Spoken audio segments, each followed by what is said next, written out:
Coming up on this episode, we're paying a visit to the Magic Emporium.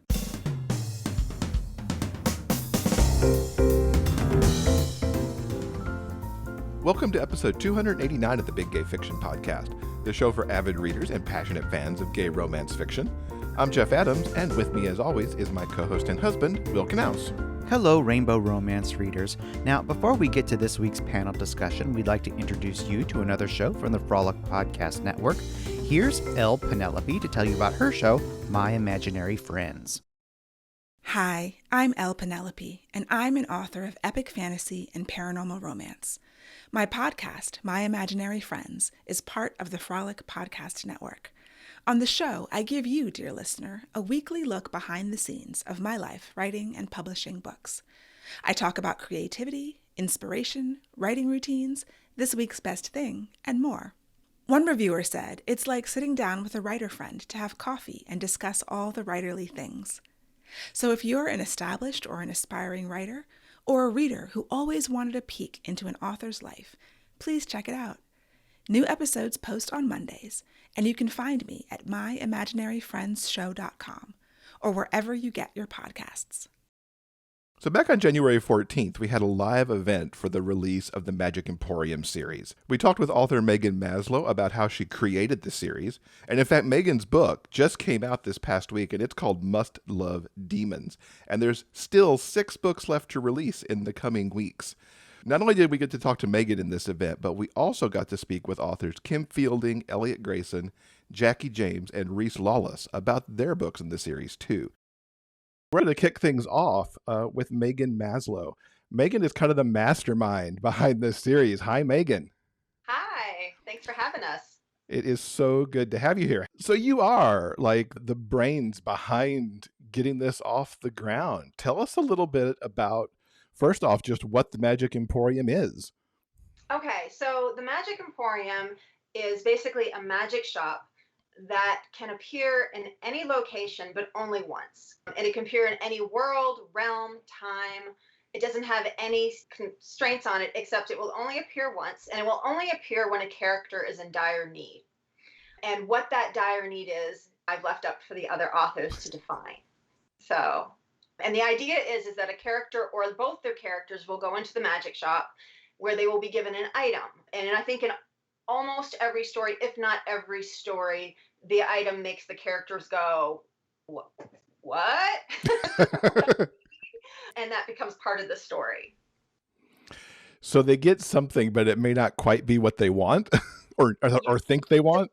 That they think some characters don't know that they need anything. They don't even know why it appeared to them. They don't understand that they have a dire need at all. And so, surprise, surprise, they do. Others know that they need something, but when they show up, what they're expecting. So, for example, if you have a character that's going to fight a dragon, you go there and you see these wonderful swords and you're like, aha! But instead, someone's like, oh, well, here's your tin can or here's your feather, where the character's like, but there's a, what? You know? And so each author tended to really like that idea, I think, of not letting their characters get their feet on the ground, so to speak. They're a little off balance with what they end up getting. And they don't know, each one gets a different kind of clerk. And if you're in a world, like, just say it's Baltimore, and maybe you have shifters, but you don't have dragons, for example. Well, you might end up with a dragon who's helping you as one of the clerks, or there might not be magic in your world, and suddenly there's an elf helping you. I try to give the authors as much freedom as possible, where they can really have fun with it. That sounds, I mean, as an author, putting my author hat on for a second, that does sound like a lot of really wonderful freedom to just, here's a store, have a nice day, and go make something cool from it. Well, the nice thing was I didn't have to be like, we're all going to write a story set in 2021 DC, and then you need to have either shifters, and then you have to have this. So it's not actually a shared world. It's really a shared concept, right? A shared item, a shared element. And so if you want to put it in DC in 2021, you can. If you want England in 1859, you can. If you want a completely fantasy world, you can. And so it really gave the authors a lot of play. Where did this idea come from you to not just maybe write a story about this or have a series of your own, but to decide to bring in so many others at the same time? So it actually started, funny enough, as a short story. And at some point during all of this, I'll give away the short story to readers who are interested in seeing where it came from. In ancient times, when my kids were real tiny, ancient times, galaxy far, far away kind of thing, I used to write mystery short stories a lot. And I'm still very big in Mystery Writers of America. I still have a lot to do with them. And so there's a particular volume that comes out every year of short stories, and they have different themes. And this year's theme was magic and murder. And I thought, well, if I can't write a short story for this, like, what am I doing? For old time's sake, I'm going to throw one in there. And I wrote it, and it ended up at 12K. And it was all set in the magic shop. And it was about a murder that happened that was related to the magic shop. And so when it turned out to be 12K, well, the maximum was 8K that it could be. And I couldn't gut 4K from it. I mean, I really couldn't. It was a complete story. It was exactly what was needed. And I thought, well, darn it, what am I going to do with this now? I guess I could self-pub it, but it wasn't a romance per se. It was leading up to a romance, but it wasn't. And I thought, but this could so easily be a concept to use for romance. And then I thought, this would be a really fun concept to invite a friend or two on. And pretty soon I ended up with 12 different books and 14 friends on it. So it just kind of grew from there. I thought, well, maybe one or two or three people will say yes, but everyone kept saying, this is great. Yes, yes, yes. Okay, let's go. That's awesome. And it's a unique shared universe, I think, because you do have that element of you're not all writing in the same place at the same time. Exactly. You have the store. Right. And they don't have to then worry about all the details of, what's in Rhys's story of this. Oh, well, he added this here, so now I can't do this with that. You don't have any of that where everything has to be so consistent, because Rhys's world is totally different than mine. Elliot's world is totally different. Jacki's world is totally different. Kim's world is totally different. Mm-hmm. And even if it's set in 2020, none of them have to overlap.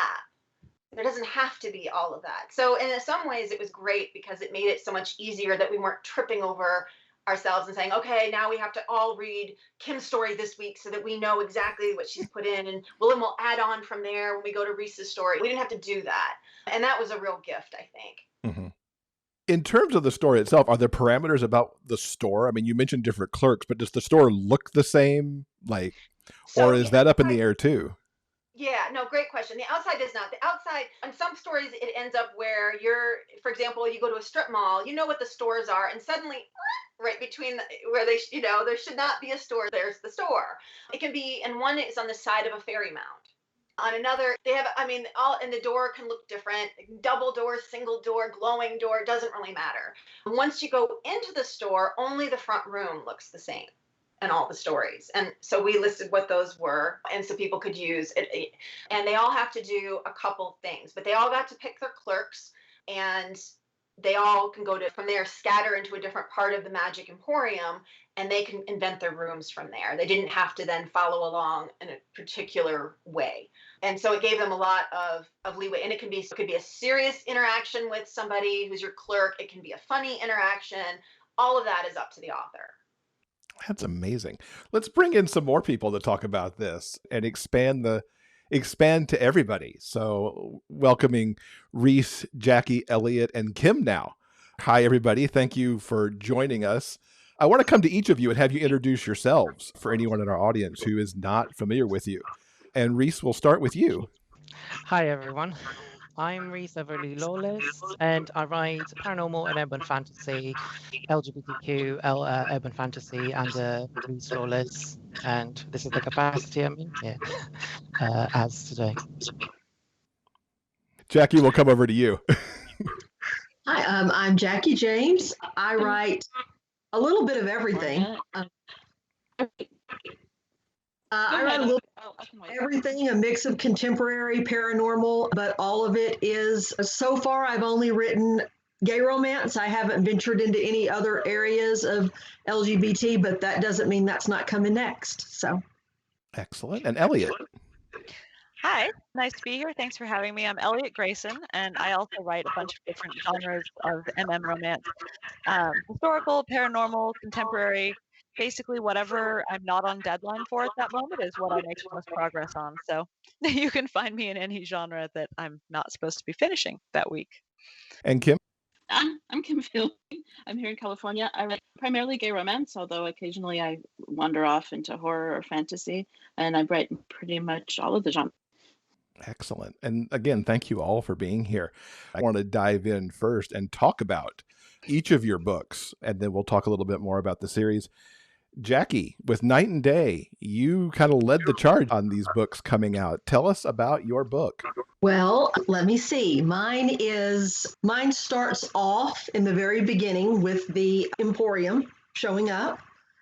And I have just this really sweet bookstore owner who has always wanted adventure, but then when it came time to actually choose, he always kind of chose the safer way. And he goes into this magic shop and he gets something that makes zero sense to him. First of all, he knows the shop shouldn't be there because it's in his town and he knows his town. And it makes no sense for this store to even be there. Then he goes inside and the store makes no sense. And then what they give him makes no sense. And so bless his heart, he's just a little bit confused. And he's not happy with what he gets because it looks to him like maybe some kind of carved chicken foot thing. He doesn't really know what it is. That idea came, I have a local shop here in town that I absolutely adore. I don't really know what to call it. It's not really a crystal shop. It's not really a magic shop. Shauna would tell you it's just her shop and it's what she wants it to be. So that's pretty much what it is. And I went inside and she had a carved dragon head out of something that's actually called dragonstone. And I would show you, I don't know if you can see on this camera, but this is the actual stone. And if you see from the top, it kind of looks like a chicken foot. It kind of does, yeah. It does. And so I saw that and I actually was looking down on it and I thought, oh my gosh, did somebody carve a chicken foot out of stone? But if you look at the side, it's a dragon's head. And so that's actually what he got, is he got this carved dragon's head that he thought was a chicken foot. And so he kept trying to throw it away. And then, because he didn't want it, but it kept coming back, it wouldn't stay gone.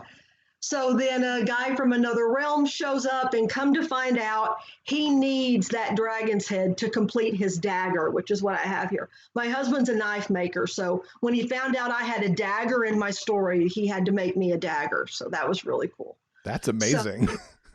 He's a really good knife maker, but he made the dagger for me. And in the story, that's the dragon head that my guy got, which is the Day, the character whose last name is Night, combines with the dagger, and that makes the dagger something special.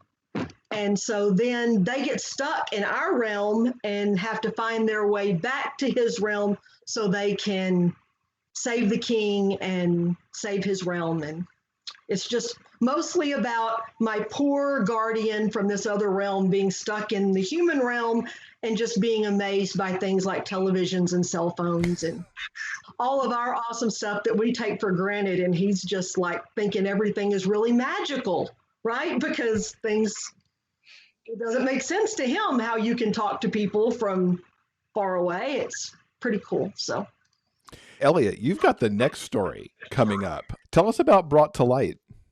Well, the title comes from the item that my hitman character ends up with when he visits Martin's Magic Emporium. And he gets a really cheap, crummy plastic flashlight, which I get a little bit into that joke. I don't know if you've heard it. It's not very tasteful, but sort of a joke about the difference between a cheerleader with an Uzi and a serial killer with a pencil and how afraid you are of one versus the other. So he's basically the serial killer with a pencil.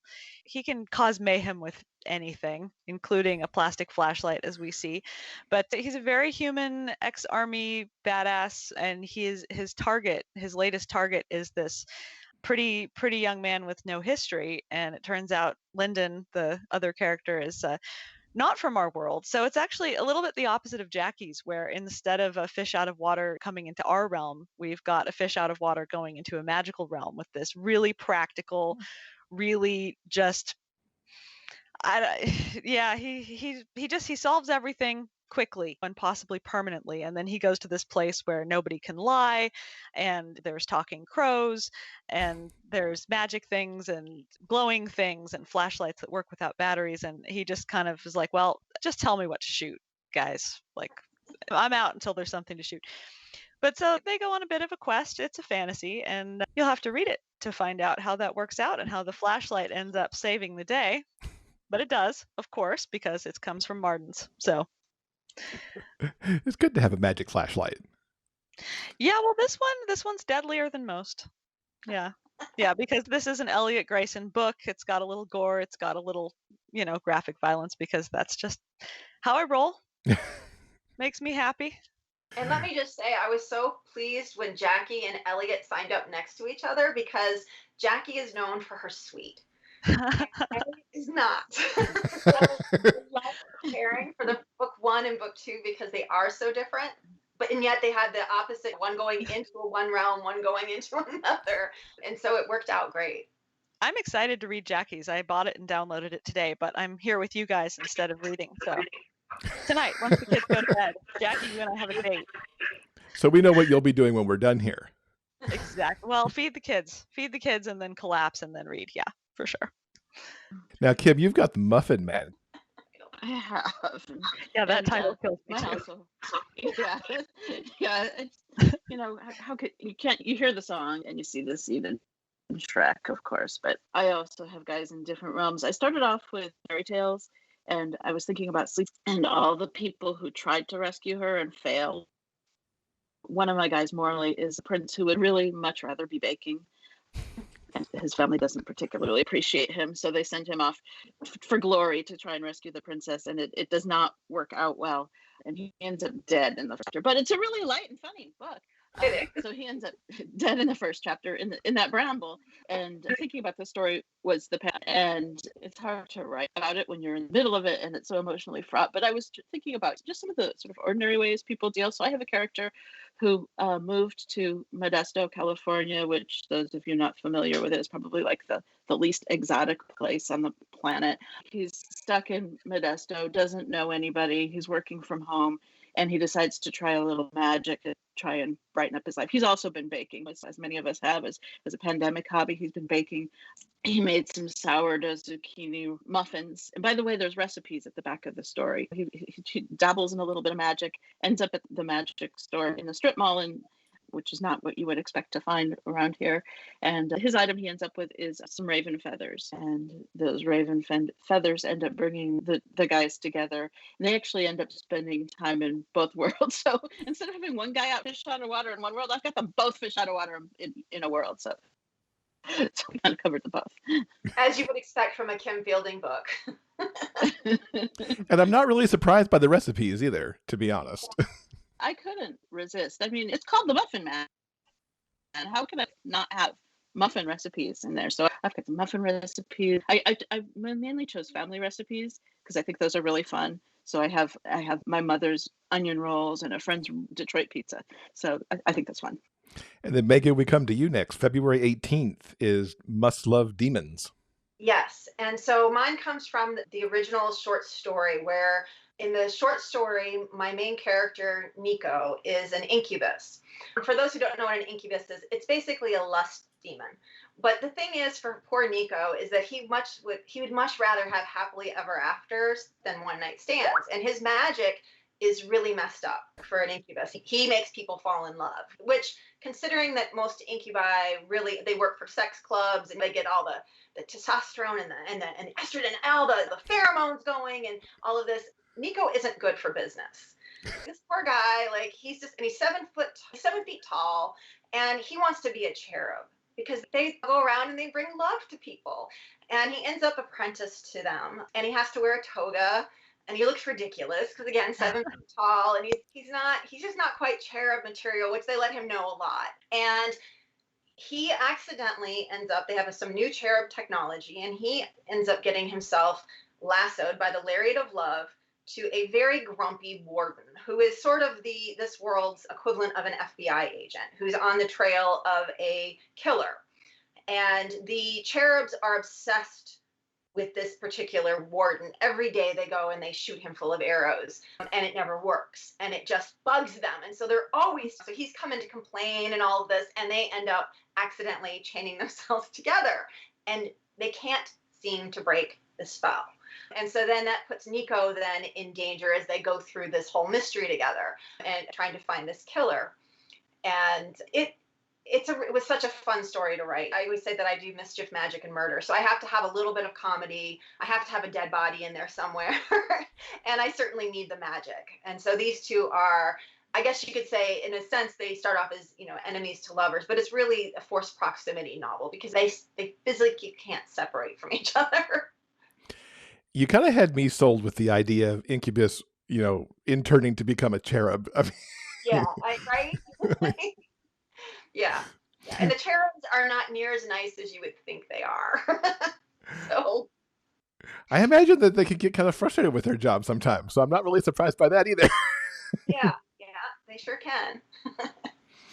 And then, Rhys, your book comes out a little bit later in the group. You got it on March 4th. You've got Elven Duty. Yes, so my story has changed so many times. It all started, I did this I did this picture that says pick your name, pick the initial of your first name, your birth date, your month, and it gave me this 3 keywords, if you will, like tropes. And I was looking for something to do with them. At some point I messaged Meghan and I was like, what would you think about a dystopian retro world? And then I changed my mind again. So I ended up with a Romeo and Juliet kind of retake, I guess, with monsters and elves and a family feud that's as old as time itself. And it just grew from there. It's basically in a world where monsters are real, there are these 2 families that hate each other by nature, but they have to work together to defeat them. And one of my characters doesn't know anything about this world, but when his grandmother, who looks like an older sister, maybe a mother, turns up and tells him she's in fact his grandmother, and drags him into this world of magic, of monsters, and of unexpected love. Nice. And there's some nice surprises in there too. Yeah. A couple really great twists, I'm just gonna say. I'm intrigued by how you started it with the wheel that you pick this, pick that as a way to begin. It was, so I picked the thing. I tried to find it when I started working on the series, on the book, because I wanted to get the graphic out there to people. It gave me enemies with benefits, monster, romance, and duty before love. And it just grew from there. I took loads of notes. I did a little bit of free writing to see what else I can fit in the world. Because if you read my Rhys Lawless books, you will realize there are kitchen sink urban fantasies, because there's literally everything in the kitchen sink in it. And I proudly own that. I do love my heavy plots and subplots and all the threads underneath everything. So, yeah. Fantastic. Now, Meghan, we've only got 5 authors here today. Who are the other 7 who have books coming out, just so that everybody who's listening can know the other books that are yet to come? So we're really lucky in that we have Sam Burns and W.N. Fox are working together. This is the sweetest book they have ever written. I told them they should call it Pour Some Sugar on Me, about a dragon who owns a bakery. It's very, very sweet. And then 5th is Rowan Mcallister. This is her very first indie publication, so I'm very excited about that. I've been dragging her, saying, let's try it, come on. And hers is great. Hers has a unicorn and a dark witch. And I should say that the unicorn, his job is he makes moonshine. So he's not quite what maybe you're thinking of with the unicorn, but at the same time, she drew really heavily from a lot of the mythos around unicorns. And it's snappy dialogue. It's really fantastic. She's number 5. Then it's myself. Then it's Rhys. Then it's a brand new talent. She's not new to writing, but she's new to writing romance. And her name is Clara Merrick. And Clara is a fabulous writer. And she has written a piece that is sort of an alternate reality for England. And it's assuming that what would have happened if the Tudors had stayed in power and only had women for their heirs. It's very kind of Jordan Hawkish or KJ Charles-ish. She sucked me in, and it's hard. And I mean, I was just there. Hers is the most, in some ways, different from the rest of the group, but it's really fabulous. I'm hoping that she receives a lot of readers from it because she really deserves it. So we'll see. I think it is really neat. After Clara, we have E.J. Russell, the queen of paranormal rom-com. She doesn't disappoint. Hers is called Purgatory Playhouse, about a guy who, very briefly, he works on sets, and he ends up working on a set for the gods. He doesn't realize that this is the set for the gods. He thinks they're all just dressed up in costumes. And the idea is that they every year put on a play, and the people who are in purgatory put on the play. And if they do a good job, one of them gets to move on, or maybe even two. I'm not quite sure yet, but she's got in mind. But if they do a bad job, so the set gets destroyed. A couple of the gods get drunk and they start fighting and destroy the set. So he ends up getting called in. He has no clue what he's walking into. So that's EJ's. And then after EJ, we go to Angel Martinez. And Angel's, I think she might actually have my very favorite title in the whole thing. It's Joffrey the Very Strange. And it's about a necromancer and a half demon. And all I can say is from seeing what she's doing with it is it just looks hysterical. You have a half demon who people are very biased against demons. And so he's always trying to prove that he's a good guy. And so he works in an herb shop, because what could go wrong working in an herb shop? And a necromancer comes in, and things, of course, go terribly, terribly wrong. And so that's Angels. And then we have Ari Mckay. Ari Mckay is two people, but they've also picked up another pen name, which is Rachel Langella. And that's how they're going to, it's under the Rachel Langella name. That is now going to be their paranormal fantasy pen name. And all of their contemporary will go to Ari Mckay. So it's actually Rachel. And they are going to set a story in their Asheville Arcana world. So it'll be in Asheville, North Carolina. And theirs is about a bartender. And I don't want to give too much away about it because it's kind of a twist with who even the characters are. But they're pretty excited. They started writing. It's underway. And the very last one is the lovely Gail Martin, or Morgan Bryce, as she writes under. And she's setting hers in Fox Hollow. It's going to be a Fox Hollow World Series. And so hers is going to have a lot of mystery to it. There's a mystery that needs to be solved along with the romance. So I don't want to, again, say too much about it because she hasn't said much about it yet to her readers.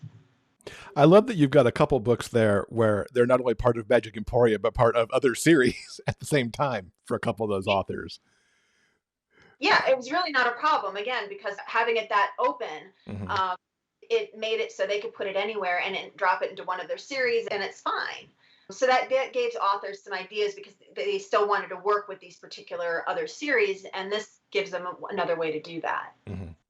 My next question, kind of open to everyone, is what brought you to this project? What about the Magic Emporium was like, yes, I want to write something in that world with that store?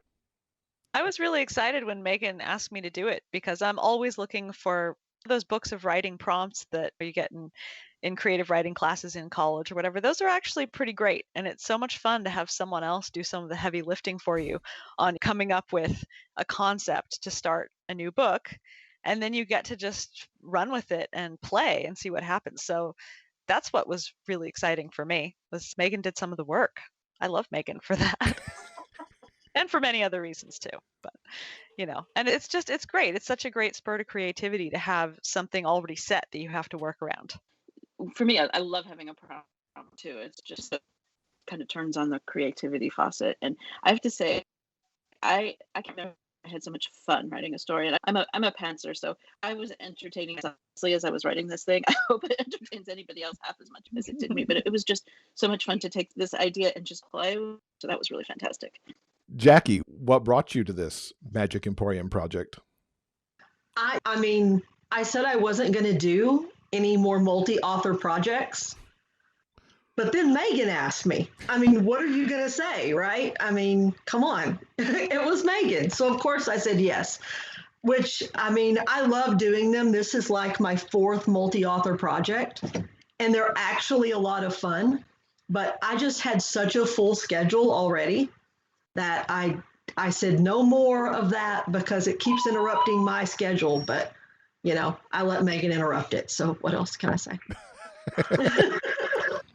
I, like Elliot, and Kim, I love a good prompt, and I'm always looking for exciting projects because my brain just won't stop brainstorming, and obviously I need more ideas.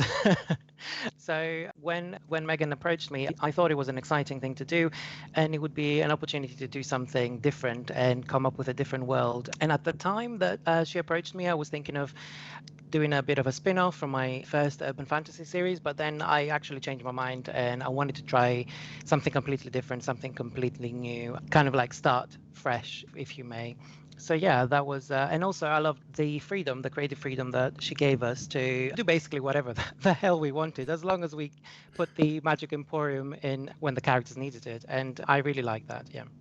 How did you go about the process of deciding what the thing was that was going to be given at the Emporium? That's such a central thing, right? Of figuring out what the character is going to get, and do they know what to do with it? Do they not know what to do with it, etc.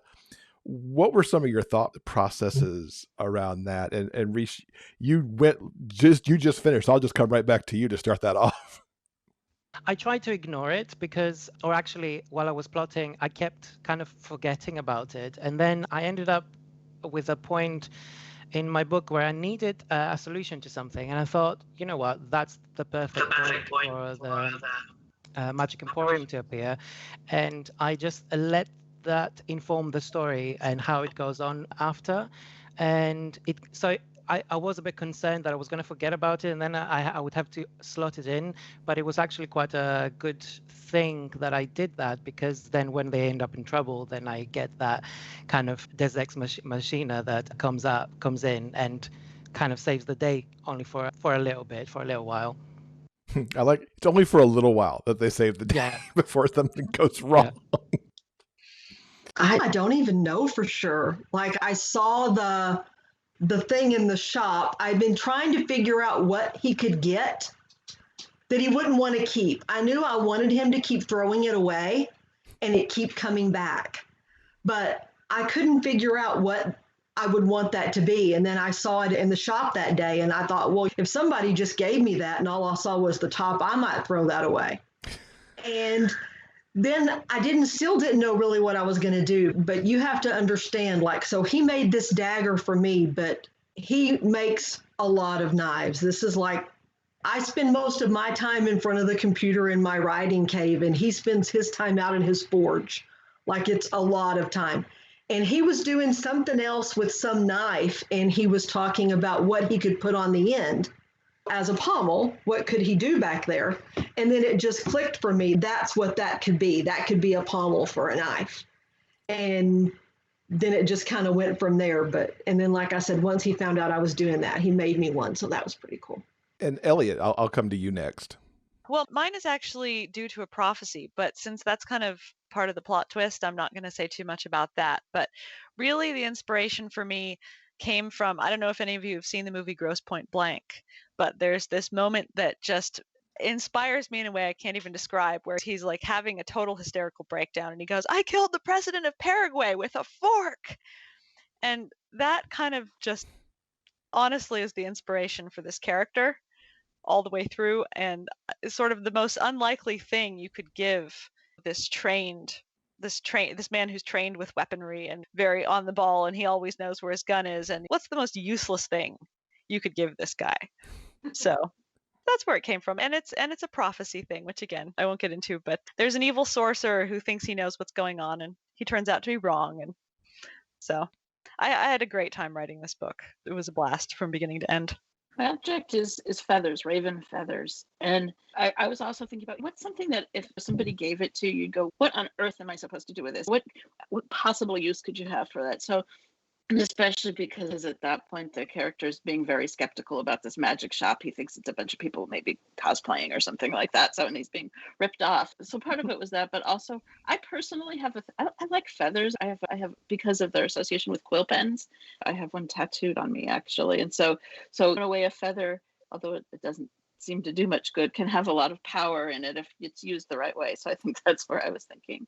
And Megan, back to you, who's the source of the whole Magic Emporium concept. Where did your item Well, come so from? funny enough, mine in some ways is the most boring because it's a key. And I said, really, it's a key? Like, I'm a pantser. So I started writing having no idea what it was actually going to be. I just said, I'm going to let the chips fall and see what happens. And when I finally realized, oh, it has to be a key, I said, well, I don't like to write something that seems like that's what key just seems like, oh, that would be super useful. So I have made this key the most worthless key. They have used it for so many things. Every time they get in trouble, they're like, the key, and it never worked. So I thought, okay, that I can work with. But yeah, so it's just a little key, and it ends up becoming very pivotal. I love all these origin stories. They're so cool. Just the way things come together. Now, Thea has asked an amazing question. Megan, I'm going to start posing it with you, but I'm going to want everybody's opinion on it and kind of how your particular character would play into this. Thea asks, is there an employee break room at the back of the Emporium where all the clerks get together for tea once a month? Funny you say that. So in the original short story that I wrote, there is actually a break room. Yeah. And it has maps of all these different realms in it, and you can go there for snacks. And unfortunately, because of Nico's magic, there are two of the clerks. In fact, one person actually decided to use my set of clerks that are two dwarves that ended up together. And they're constantly making out in the shelves, like the shelving units and stuff. You keep finding them making out everywhere. And they do really, really, really terrible dwarf poetry, which is usually about beards and toes and weaponry. And so they would stumble into the break room. So yes, there actually is a break room. Nobody in the series that I can think of used the break room because they were never in the perspective from the clerks. It was always your main characters. So I don't know that anyone saw a break room. But yes, there actually is indeed a break room. That is amazing. So now I'm going to have to ask each of you what your clerks think of the break room and what some of the chatter is. So all of you who are pantsers are going to be able to dive right into this idea, kind of making this up on the fly. So Jacki, I'm going to start with you. What's going on in your break room really quickly? I would say in my break room, they are just talking about how ridiculous it is that every time a person from this realm comes into the Emporium for any reason, they're just absolutely nerds, and they make the most stupid cosplay Lord of the Rings, Harry Potter jokes, and they're kind of a little bit tired of it. That's what I think they're talking about in the break room. I love that because probably everybody's thinking Diagon Alley and stuff like that. So... Rhys, what about you? What's happening in your break room? So my clerk, I used the character from an upcoming story, and she probably plays a lot of poker because they banned a spin the bottle because she keeps stealing everyone's kisses. So I think, yeah, there's a lot of poker happening when it's empty and quiet, and there's a lot of gambling. So far, nobody's having tea like Thea mentioned. Elliot, how about your break room? I think actually, to go back to what Jacki said, they have a chalkboard on the wall with running tally for how many times Martin, the proprietor, gets called Dumbledore. That's actually what my character calls him. And I think also they would be having tea, and my clerk, I gave her a very well-endowed bust line, and she probably goes in and complains a lot about all the guys who can't keep their eyes on the merchandise. That's awesome. And Kim? My clerk is a vampire, and she finds our world, she's kind of patronizing. She's kind of like this jaded tourist who finds the locals kind of quaint and adorable. I think in the break room, that's what she's talking. Oh, such active break rooms. And Thea was okay with it. Snacks, maps, bad poetry. It's a happening place back there. It is a happening place. So as we get towards the end of our time together, I want to make sure that everybody has a chance to tell what's coming up next for them that people could look forward to after the Magic Emporium books. So Kim, we'll come back and start with you for that one. In March, I'll have a short story. It's a retell. It's called The Grave Mound, or no, just Grave Mound. I just settled on a title. And it's a retelling of an old Grimm fairy tale, but in outer space. Elliot. Well, I actually have a book that just came out yesterday, or maybe Amazon put it live the day before, although they were being so laggy. But that's First Blood. It's a standalone novella in my Mismatched Mates series, which is sort of paranormal, urban fantasy, basically just my id coming out to play. Lots of horrible violence, lots of snarky banter, some magical socks. First Blood has a really grouchy vampire enforcer, and the young prostitute he wants to get blood from, and then kind of spirals from there. But that's out now. And then I've got a contemporary coming out sometime in March. I can't really talk too much about that since it's a shared world project and it's under a contract. I need to turn in my manuscript before I can give too many details, but it's very exciting. And then I'll have more Mismatched Mates books coming. Hopefully finish out the series with 3 more books this year. So that's my plan. Excellent. Rhys, how about you? Funnily enough, the first half of the year is made up entirely of shared projects. Obviously my next book coming out is Elven Duty, part of this series. Then in April, I've organized an urban fantasy anthology with Meghan is included and some other amazing authors, but we haven't made the announcement official yet. Then in May, my book for the world of True North is coming out, and Elliot is part of that. No, that's my it is. That's my project. I can't talk too much about because I don't have a manuscript. Yeah, I'm writing it right now. And then for the rest of the year, I'm trying to finish 2 of my contemporary series and then move on to some Rhys Lawless projects. It's a bit of a gamble for the rest of the year, but that's And I love how you've gone from working in shared projects to starting your own. Yeah. That actually started last year during the first lockdown in the UK when I was pretty bored, but I was working quite a bit. And it just went on from there. Yeah, quite a bit, I think, of shared universes were born during the pandemic as people got to sit around and think a little bit. Jacki, what's next for you? Next for me, after this comes out in March, I believe, fingers crossed I get it done in time, I'm going back into my Bodyguard series.